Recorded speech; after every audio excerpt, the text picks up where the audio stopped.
There is a rapid transformation using technology that is not always the right answer for someone that's their largest single asset is in your hands. So I talked about being able to talk to somebody. That's important. But I have a saying that I wish every property manager listening would really consider, and that is, you can't sell like you buy. Which means if I had an 80-plus-year-old client and a 20-plus-year-old client or a 20-year-old client that, and I'm 45, I'm 65 now, but then I'm 45, I would definitely email the statements to the 20-year-old and I would mail the statements to the 80-year-old. But some of my staff said, that's so inefficient. Why don't we just make the 80-year-old figure out how to use our online system? I said, because he doesn't want to.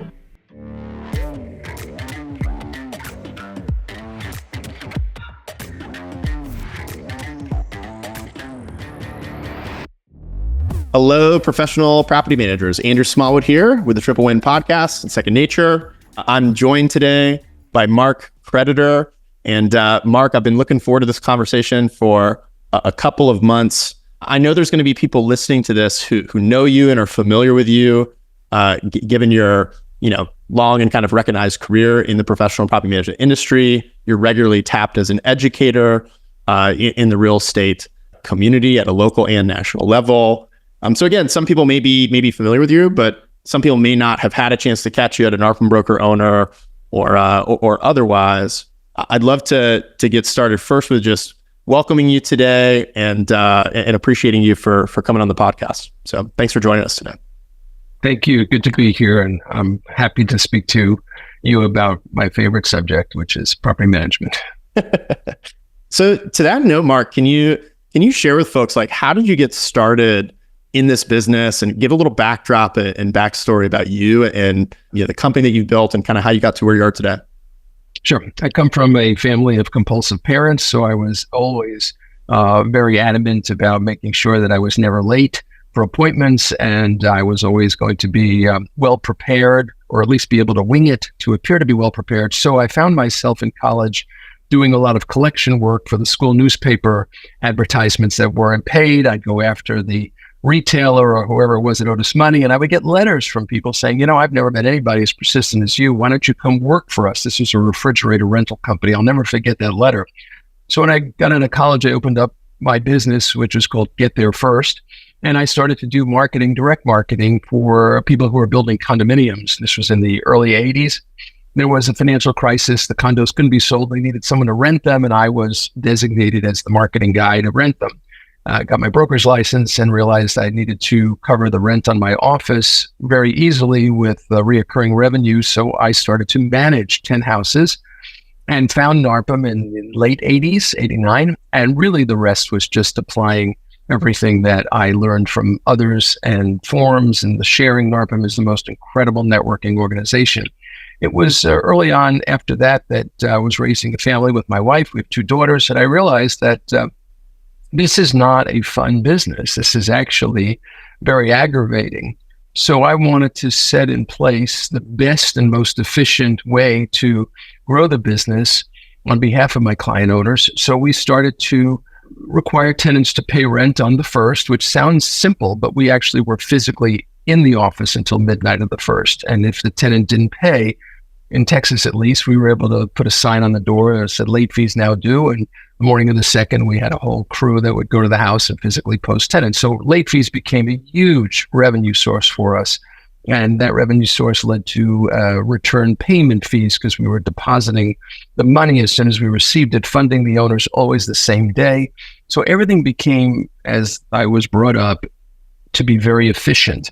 Our vendors were paid the same day. They paid a factoring fee for that. So that was called preferred vendor programs. It was a marketing subscription that they could pay for. Owners could then apply for eviction protection. I know many of these things are now illegal in many states. I'm talking about the 90s and the 2000s. And I soon realized by networking in NARPM that what I had built or was building was a very, very efficient operation that was focused solely on taking care of owners in ways they've never been cared for before with regard to payment, taking care of tenants because we did repairs just as quickly as we collected late fees. So everything was very intense. I realized I could not possibly do this forever. So we always, and I say we, my wife is a former CPA, and I would just look at the numbers every quarter, and I encourage people to be very aware of their business by looking and having a meeting with somebody, even yourself, every quarter. And I'd want to build it every quarter so that I always looked at myself as if I was a public company. And much the way I'm excited every quarter when they release earnings for NVIDIA or Apple or whatever, I want to see the numbers go up. I felt the same way about my small business. And I never had a quarter, or certainly a year, where we didn't not only grow in revenue, but in profit. And by the time I got to 2012 or so, we were hovering above 1,500 doors. And when I went to a NARPM broker owner, I realized that a very nice statistic was that the average broker owner made 16% of their revenue as their salary or their profit. And mine was 57%. And I realized that what I had built is probably A, not sustainable, and B, something I probably could flip and get out of while the going was great. So this was about the time of institutional investors buying large sums of single-family homes and creating these public companies. I realized they all need management expertise. We put the business on the market in 2014, actually 10 years ago this week. We were about to close, and within a few weeks had 3 offers and sold to a public company out of Parsippany, New Jersey, at what I think is probably the highest multiple ever sold in our industry, simply because we had all these really funky revenue sources and all that. I retire and I teach a little bit, but now I'm fascinated by what companies like yours have created in new revenue avenues for owners and for tenants and for property managers to participate in. So it's kind of this great wake-up call that I feel the industry is in a wonderful renaissance, innovative service and fees. But that's where we are. And now I teach and I like to speak and just kind of keep my finger in it, but nothing ownership-wise with real estate. Yeah. Mark, thanks for walking through that. Like, as you were talking about this, where this started with a real passion for efficiency and operational excellence that clearly you were able to not just execute on, for a moment in time, but consistently over time, where there was compounding efforts and really kind of building the business quarter over quarter. I get the sense in the way that you told that of kind of like where that comes from for you personally. What I'm really curious about is, as you built a team in an organization over time, how, were there challenges in instilling that same sense of urgency and the intensity you talked about, et cetera, across the organization, and that kind of translating through? And what lessons have you learned or shared about kind of building that culture across the organization for that real passion for efficiency and kind of operational excellence and sustaining that? So there was no question that if you came in for an interview with me, I would look you in the eye and I would say, there's nothing I'm going to ever ask you to do in this company that I probably would not only do myself, but I will do myself if you don't do it quick enough. And that this is the last place you want to work if you think that this is going to be easy, because we really, really strive for excellence. And I tell him the story about my dad, and he worked in a warehouse his whole life, but he really brought me up with this idea that if you just can't keep up with the person that you work for, then the person you work for probably doesn't need you anymore. Now, clearly a lot has changed in 10 years, but I do still run into a lot of people who worked for me, and they really now say, what you created was something different, because we really cared about taking care of the customer tenant, certainly the owner, which I was pretty much the main contact for anything financial with the owners. And I had a maintenance man who took care of all of the service, was with me for 30 years. And, we really were able to departmentalize this whole business so that owners were able to always talk to us. And that my concern is, as we use offshore service companies, providers, and what I saw happen with the purchaser of our business, I think personalized service is still what I consider to be our greatest asset in our industry, that is often lost as property managers search for a more efficient, more cost-effective way to have somebody answer the phone somewhere else in the world because it's $1 an hour. And I never did anything like that. It was really always, our team. So, and I also paid way above market wages. We gave large bonuses at the end of the year. Business was always better than the year before, so people would always get, 4 to 5 figure bonuses, which they weren't certainly expecting elsewhere. We provided at one point a 15% self-employment pension to our employees, hoping that they would save for retirement, because I felt strongly that most people don't save enough money. I stopped that when I gave the checks out the next day. Half of the employees had bought cars, and I said that wasn't what the money was for. So then I did a match, but it was still a 3% match, and people who wanted to retire someday did it. We provided health insurance, bonuses, and of course the retirement, those 3 pillars. I think what I created then would take more effort now, because I do believe the American workforce coming out of COVID has been spoiled by accommodation. Yeah. But it sounds clear to me that, hey, there's this conversation up front about you're not looking for the easy job, setting standards and expectations about what the culture, the intensity, the sense of urgency, right, that people are going to feel and experience, that they know what they're signing up for, and that you're offering them, hey, there's an above market rewarding experience for doing more than's typical. And so if you're ready for that, there's a clear give to get, for people that were joining you, and that people were appreciating that. We were the Chick-fil-A of property management. Love that. You ever go to a Chick-fil-A? The people are extremely accommodating, and there seems to be an oversupply of staff. Their food is phenomenal. Their prices are the highest. Or the way Amazon delivers your package, or the way 1-800-MY-APPLE gets you someone answering the phone call, which is probably someone from America. I believe those are the kinds of companies that I emulated too. Yeah. And I think, you alluded to this earlier, how you focus not just on the core fundamentals of property, of course, the core fundamentals of property management, but beyond that, you had a unique revenue model, lots of different revenue sources, and a business model that also supported, right, offering, higher wages. So some of that may be driven by higher pricing that, again, customers are still getting value for, an intense level of service they're getting for that, but also other sources of revenue. Kind of transitioning there, I'm curious your perspective, and as you're educating and talking to property managers today, what are some of the things that you think are most important for them to be focused on in building a healthy and sustainable business in 2024? I'm so excited to answer this question.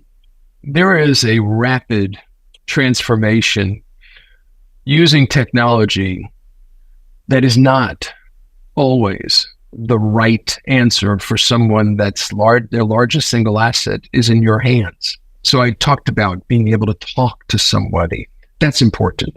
But I have a saying that I wish every property manager listening would really consider, and that is, you can't sell like you buy, which means if I had an 80-plus-year-old client and a 20-plus-year-old client, or a 20-year-old client, that, and I'm 45, I'm 65 now, but then I'm 45, I would definitely email the statements to the 20-year-old, and I would mail the statements to the 80-year-old. But some of my staff said, that's so inefficient. Why don't we just make the 80-year-old figure out how to use our online system? I said, because he doesn't want to. And he probably knows 10 other 80-year-olds with rental property that complain about the same thing from their property manager, that they have to access the portal. They always forget their password. You know what I mean? Like, this is a real problem. You can't sell like you buy. So this is the message that I have, is that you can outcompete your competition by selling things that you can't price. That 80-year-old can't price the fact that he can open an envelope but doesn't want to go on a portal and be able to understand his statements. And this is just one example. And I believe so strongly in written newsletters that are not only emailed but mailed, especially to your older clients, because they then take it and give it to someone else in their church, synagogue, or community center that's been complaining about the rental property. It's something they can touch and feel, easier than forwarding an email. I just believe strongly that we spend way too much time believing that all technology is going to be as easy to comprehend for all generational clients and customers. So I think you're making this important point of just, it sounds like really strong conviction in aligning to buyer preferences, right? And the experience they're wanting, and saying, hey, we will do the hard work and commit to the complexity of configuring our service and configuring our process to meet that, and where they're at. And I think, you explained, well, here's a lot of value and benefit of that. And again, not many providers are willing to do that. So it's a differentiating level of service.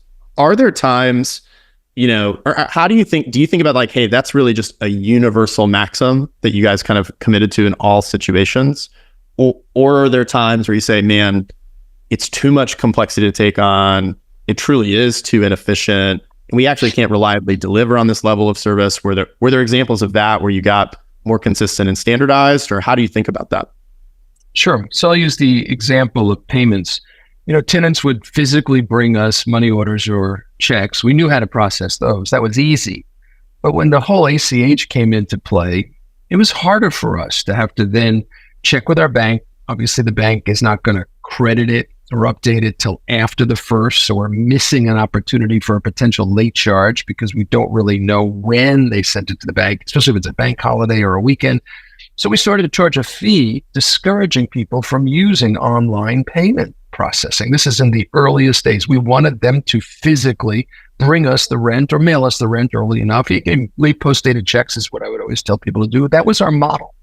And so the way you get people to fit into your model is to charge them a penalty if they leave the model. Like maybe charge the owner if you have to mail the statement. It's fine. I'm happy to pay for it.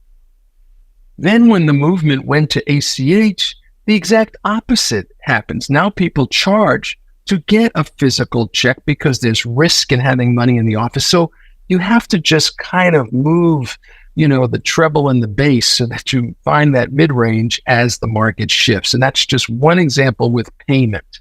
I think the biggest problem, and I spoke about this at Broker Owner, is that most tenants sign the most important contract of their life while driving the car at a red light, using a software program that signs contracts for them, and you are then living with this person as your tenant who has absolutely no idea the policies, procedures, or rules until there's a problem.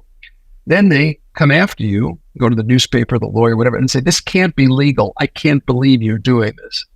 So we would not sign leases electronically.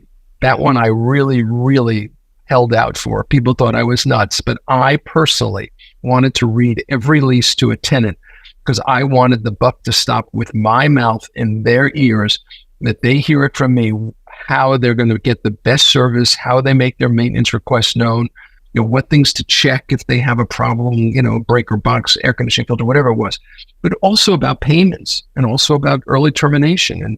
And I did these lease closings. That's what I spent most of my day doing. We then videotaped it and we started to provide the lease as a link that they could watch. I was questioning whether or not they actually were watching it. So if I was to be in business again, I would set up a lease signing remotely, which everybody wants to do, but I would do it just like when I get a speeding ticket and I take the driver education class. They know how long I have spent reading that paragraph. And then they ask me test questions about the paragraph so that they know that I took the class. You can't just do the answers to the question, the answers to the test. I wish people would look at our leases that way. The answers to the test is they sign the lease and initial every page, but you have not conveyed what you need, and you're going to have way more inefficiency getting yelled at and arguing over things they should have known was in the lease, or they'll get a lawyer or go to the TV station. And this is what bothers me so much, because I'm so sure it's because people don't read what they're signing, or property managers or companies haven't created ways for us to show them what a, stopped up, coils look like, because they're not changing their air conditioning filter. I'll use something that's right up your alley. Like, I had pictures of what these coils looked like and said, this is $300 worth of acid wash, which you can cure right now if you'll just remember to change your air conditioning filter. Again, this is 10 years ago. Now I would have a perfect answer for it. We're going to send you one every month. but I'd still show them the pictures of the coils because that's what I believe. When you see value, you understand value. You can't just tell somebody, you got to pay rent on time. What does that mean? What happens if I don't? Anyway, so that's my big high horse. Well, Mark, you're definitely singing a song that Second Nature would add our chorus to here, which is it's like the most obvious. It's like the biggest problem in property management hiding in plain sight, or like kind of like the biggest secret that everybody knows about, so to speak, is that residents don't read their lease. And increasingly, and again, I'll carve out that maybe some do. And there's another question of those who are reading, how well do they comprehend the legalese, et cetera, and clearly understand what's expected of them, what their responsibilities are, what they can expect from you, and what your responsibilities, the owner's responsibilities are, in a way where you don't have these ticking time bombs later in the process where somebody's disappointed because the expectations and their experience don't match up, these experience gaps that are happening. And so you talked about this important point, which I think is important across a number of factors of just like transparency and the great lengths to which, talking about transparency and the importance of transparency in the industry, it sounds like you've gone to great lengths and you still believe that's really critically important today of like, hey, the buck stops with you, of ensuring communication. You talked about different ways of doing that more efficiently than, hey, sitting down person to person. That's obviously not scalable to thousands and thousands of units, right? For one person to do it. Video makes that more scalable, but how do you ensure you're offering transparency and choice and, convenient, flexible ways to do this, but accountability ultimately to a result of ensuring good communication is happening. What do you think it's important for property managers to be thinking about today as it relates to transparency, communications, setting expectations with property owners and residents?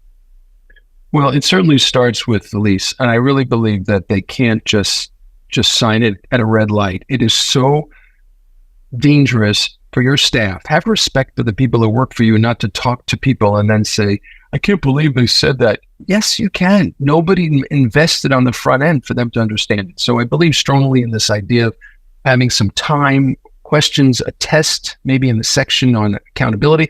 Tenant may not like it, but I promise you, if they understand the lease, they're going to call you less with the same stupid questions like, how do I break a lease? What happens if I can't pay? And then they'll still maybe email these questions. I would have a software product, which I'm sure you could figure out exists, that picks up certain words like breaking the lease, repair request, and boom, it immediately would push out information to the tenant that matches breaking the lease to paragraph 26, which answers the question, which has a hyperlink to a video of someone actually explaining that portion of the lease in plain English. I want to provide as many products as possible for my customer tenant to be able to understand this in their own way. So they don't have to call and take the time from our company or our staff, because most of the answers are the same. Most of the answers are the same. And something else that I believe strongly is no good deed goes unpunished. And this creates also much more work for property managers when they say, well, they had never been late before, so we waived the late fee. Or, the owner didn't want to really, charge him for that because he wants to be, so he replaced it even though they broke it. I mean, we had none of that. We did exactly what the lease said because that's what we explained to the tenant and we agreed to. Plus, it just cut out all this stuff of, well, you waived it last time. Can you ask the owner again? I mean, we pretty much told owners, we're going to follow the lease unless you tell us not to. And every owner said, yeah, that's what I'm expecting. That's why I'm hiring you. So there was just no wasted conversations with waivers because no good deed would ever go unpunished if you waive something. And unfortunately, maybe I look back on that and said, how could you be that kind of person? But it's a lease. It's just like if you lease your car or you don't pay your mortgage or not your electric bill. They're not going to just say, okay, you could have the electricity for free. So, yeah. Yeah. There's this great dynamic of what you're talking about, Mark, and I'll save it for after the podcast, but I'd love to actually get your feedback on a product we've been building that's in beta and starting to come out of beta later this year that's really focused on this. And we're actually calling it resident onboarding software. And it's literally something somebody can do from their phone, hopefully not at a red light. But what they're getting is page by page in an unskippable format, right? Here's the core things as a property manager I need them to understand, right, about this lease. Here are the options and choices and flexibility that I'm giving them to configure their experience that still works and is supportable, right, and fulfillable on our end. So they can make those selections with the ease of a click going through, and it configures the lease document, right, as they're going through that, and culminates ultimately in the lease signing with the, still asking them to read and say they've done the whole thing, but kind of knowing the consumer behavior. Hey, we're going to go to great efforts to communicate this up front and make sure it's clear and that people are engaged as they're going through to help kind of stop those, ticking time bombs, if you will, that show up later and diffuse that kind of earlier on. So, and Andrew, what you just described to me is the highest value resident benefit that I could ever think to provide and pay your company for is comprehension from that tenant. It would just be wonderful. Start with Texas. Start with the hardest states. The states where people say, I can't believe that's what it says. We have some provisions in our lease right out of property code that are unbelievable. And I think that would be a fee I would charge to the tenant, a processing fee or a lease closing fee. I mean, it's a no-brainer, just like I get charged those things on VRBO and other platforms when I rent a house to understand the paperwork. Yes, this is exactly where I'm heading. I find that this is destroying the relationship our industry has with the public faster than anything else, this non-comprehension. So the tenant, when faced with something that is not favorable, says, this can't be legal. You can't do this, and goes and finds a large, amplifier for their messaging, whether it's losing app fees or being evicted. I mean, we got a lot of problems in our judicial systems countrywide on behalf of landlords, simply because I believe we haven't worked hard enough to address it on the front end by explaining what options they have.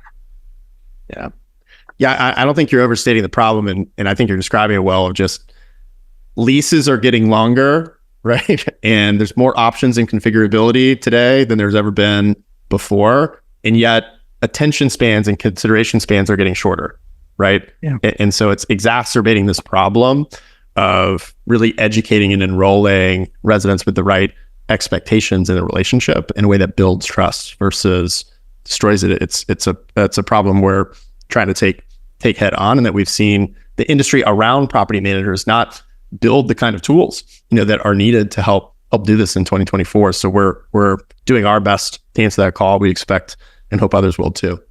Mark, I want to talk a little bit about adjacent to this.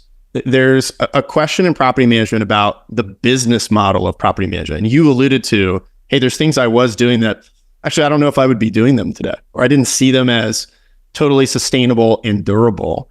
And so, hey, if you were building a property management business today, how would you think about the business model of property management and what kind of things you would focus on, and the ways in which you would do them, to build a really healthy, sustainable, durable business today? I think most property managers go into the business and look for tools that are going to make them more efficient in terms of time. And I believe, I always have, that I can charge much more for my service if I provide things that nobody else can outcompete. Like, for example, I've invested in this product, this software product, or my personal commitment to my owner that I'm going to read this lease to your tenant. Nobody else does that. Newsletters to owners.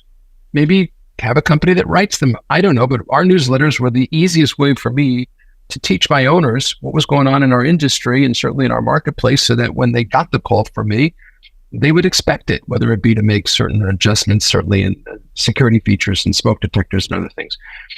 But I really believe that too many, especially young property managers who are good with technology, they miss the value of good service. And I would encourage them to go shop for a Lexus.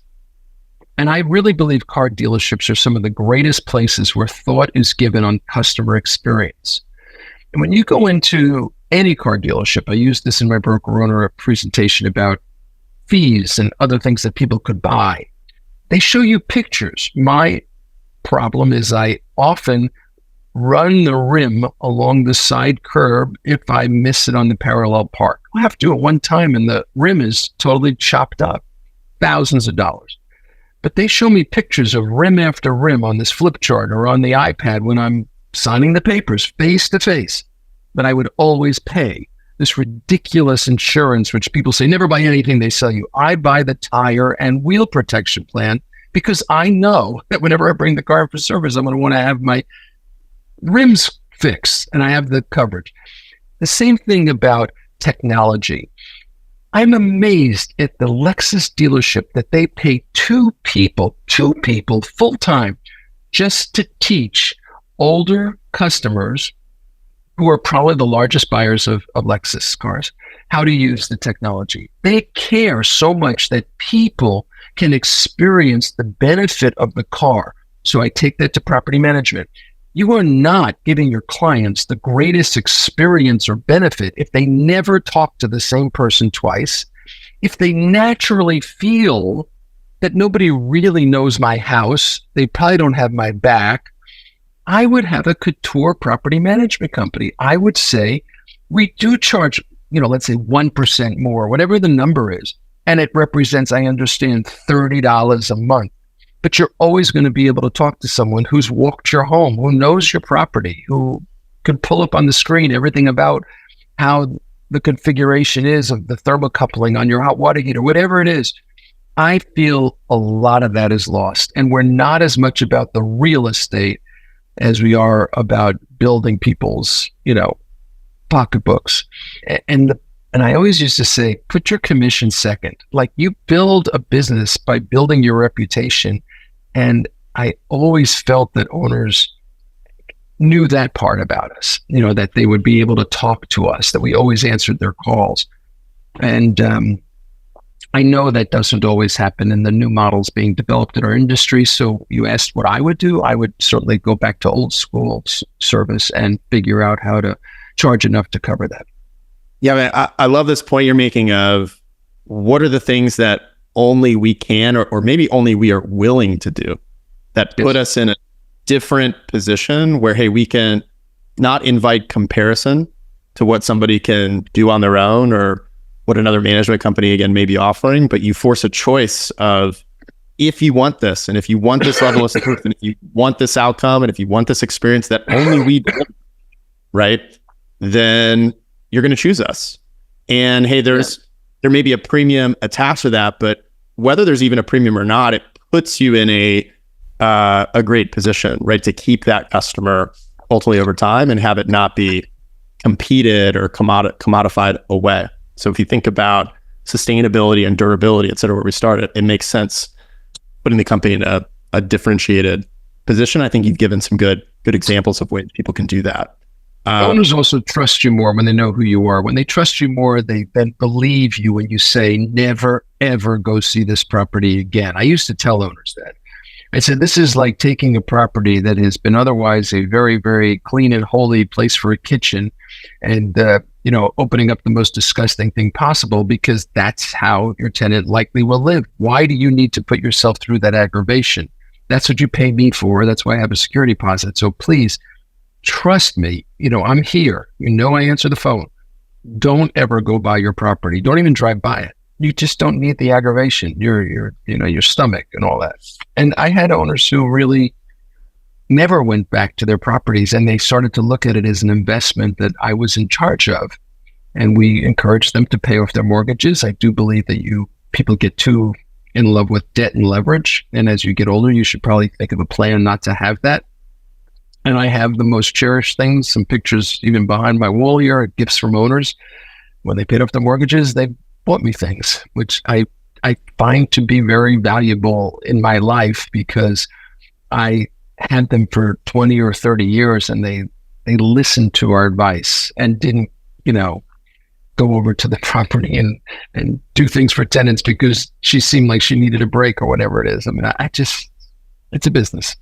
I'm sure a lot of people listening will think, man, having an owner relationship for 2 to 3 decades, right? Like that's a really attractive things I think that a lot of people listening would want. When we talk about the triple win, a lot of it is, how do you create a resident experience so good that people don't want to leave? How do you create a investor experience so good they don't want to sell? They want to hold until they've fully paid off their mortgage and even buy more and have you manage more, and an employee experience so good that people want to be in your company and grow in your company and be in this industry.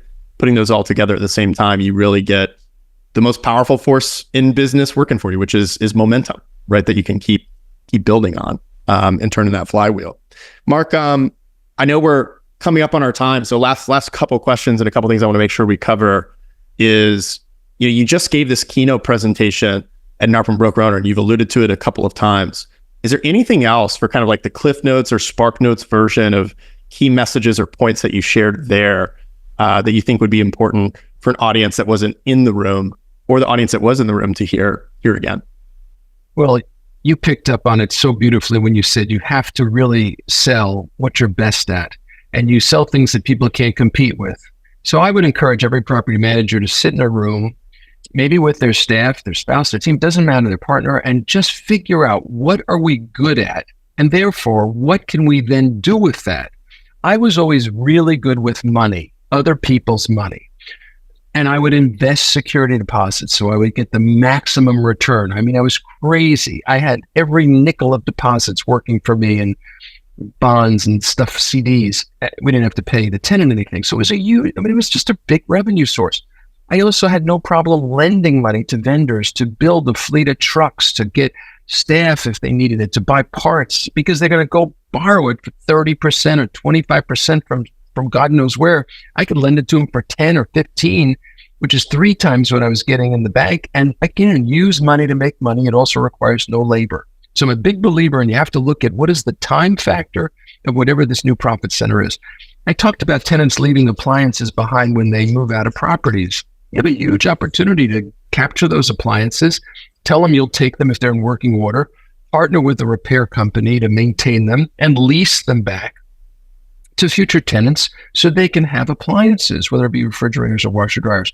You multiply that by a couple of hundred appliances, bringing in $30, $50 a month, you have a reoccurring revenue source, provided they don't break or get stolen.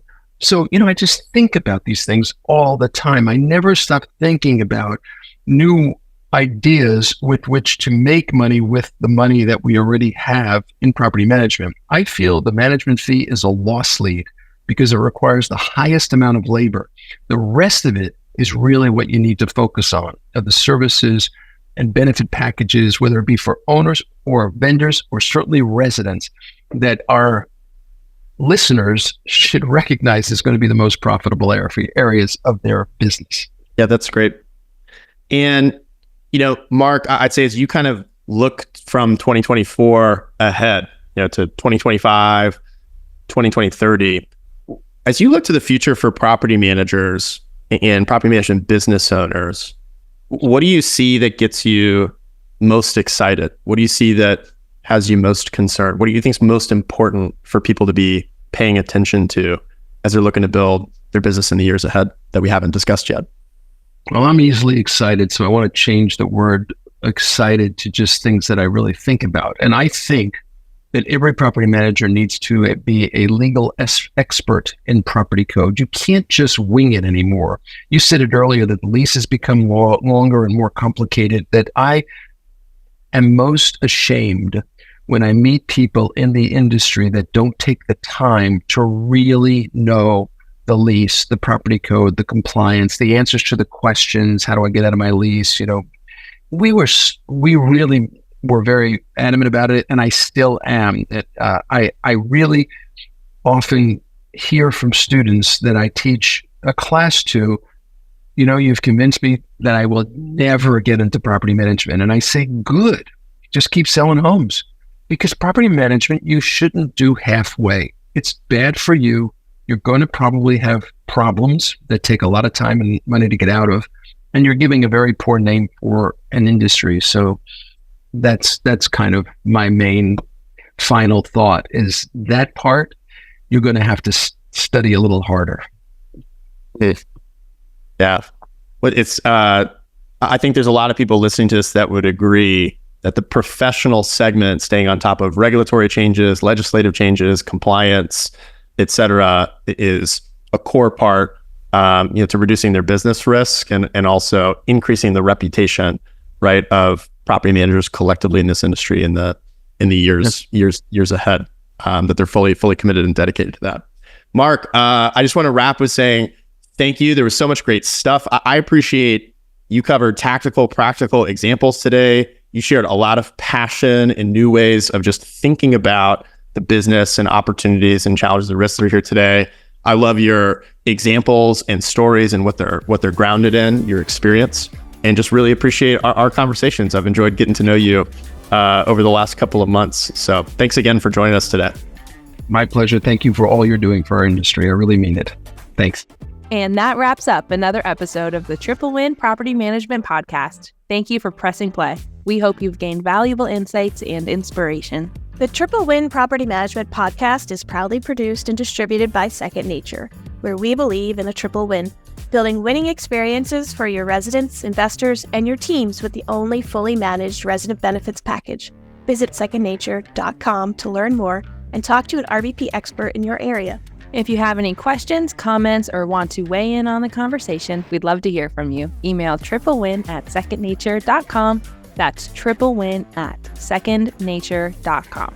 Stay connected with us beyond the podcast. Visit our website at secondnature.com to stay updated with upcoming property management events and articles. And don't forget, you can keep the conversation going in the Triple Win Property Management Facebook group. It's exclusively for property managers. To receive even more valuable insights and updates, subscribe to our newsletter.